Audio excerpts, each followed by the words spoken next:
Good morning, students. We were studying about the Planning Commission in India, how it was formed, what are the ways by which it set its target, the long term goals, the short term goals, and how much it has achieved its goal. That we have studied. We studied about the success of planning in India. Now we will study about the failures of planning in India. In what ways the planning in India was failed. The planning in India was failed in removal of poverty. We can see abject poverty in India. It means there is a lot of poverty in our country. Alleviation of poverty was the central theme of planning. It means the Planning Commission always make it a prime goal to remove poverty from India, but till now 21.9% of population still lives below the poverty line. And below poverty line means the people who are not getting even the essential of life, food, shelter and cloth.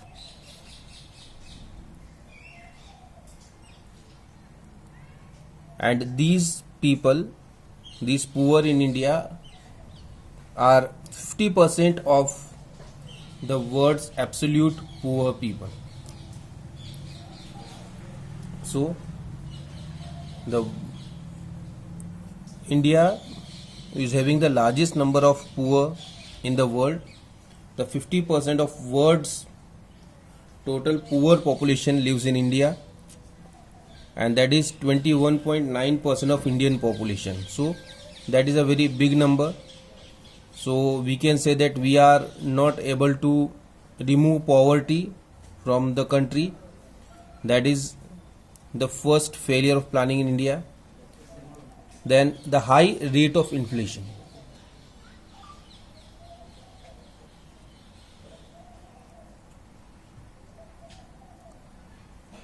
In India, we can say that we were failed to tackle the inflationary spiral. It means the inflation in India was very high during 5-year plans, and the real income of the people is tended to not rise. It means if the income of people is rising by 10% per year or 5% per year, and we are having 6% or 7% inflation rate, then the actual income of people is going down, not increasing. And this is what is happening with the people in our country. Because if we talk about the plans in India, only in the first plan the price level was down or lower than the increase in income. Otherwise, in every plan the inflation rate was more than the increase in income. So due to this high level of inflation, the people were not able to earn how much they are actually earning. Then unemployment, which has become a crisis in India. While more and more opportunities of employment have been generated, the unemployment is not in the control. At the end of the first plan, 53 lakh persons were employed. This number rose to 4 crore in March 16.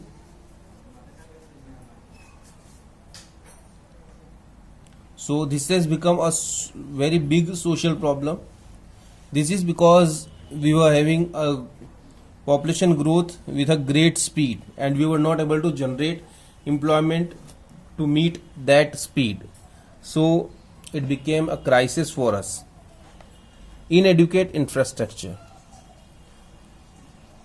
In last 70 years or so, we were not able to develop a proper infrastructure which includes power, road, dam, bridge, school, college, hospitals. We were not able to make a lot of roads, dams, bridges, schools, hospitals. So people are not getting proper facilities in the country. Skewed distribution.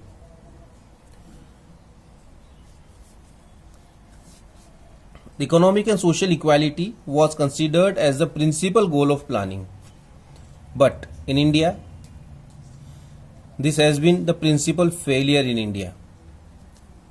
Because in India, what we see that the economic gap is widening, the social inequality is increasing day by day.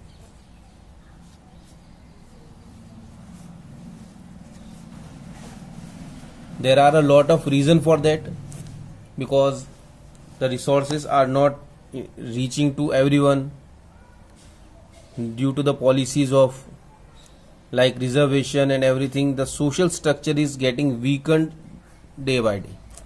So that is another big problem or the failure which we can say. These were the failures of planning in India. Now if you talk about the planning in India briefly, as observed by an expert team of UNO, the implementation and enforcement have been the principal shortcomings of planning in India. What UNO says that the implementation of plans and the enforcement of plans, these are the basic shortcomings of planning.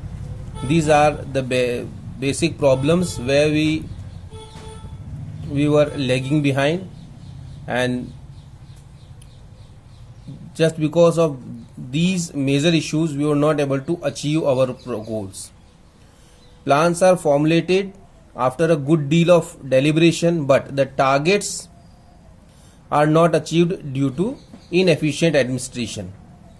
We make good plans, we discuss a lot about the plans, but we are not able to achieve targets because we have inefficient administration. Then we have dishonesty. Then we have vested interest, and we have red tapeism. It means the officers, they do not work in a proper way. It was owing to overall failure of strategy of planning that in 1991 the government took a U-turn from the policy of control and regulations to the policy of market-driven growth process. To achieve or to overcome all these problems of inefficient administration, dishonesty, vested interest, red tapeism, what Indian government done? They taken a U-turn from the policies of control and regulations, and we have given everything in the hands of private institutions, and that is called the NEP, New Economic Policy, which redefined the whole framework of policies and programs for growth and development. We will study more about the NEP in chapter 6. So this was about the planning in India. There is exercise is given. In this exercise you have all the MCQs, the fill in the blanks, true, false, all type of MCQs plus the reason based questions. So you should study all these. These will be very much helpful for you in the exams. Next time when we meet, we will start chapter 3, features, problems and policies of agriculture. Thank you.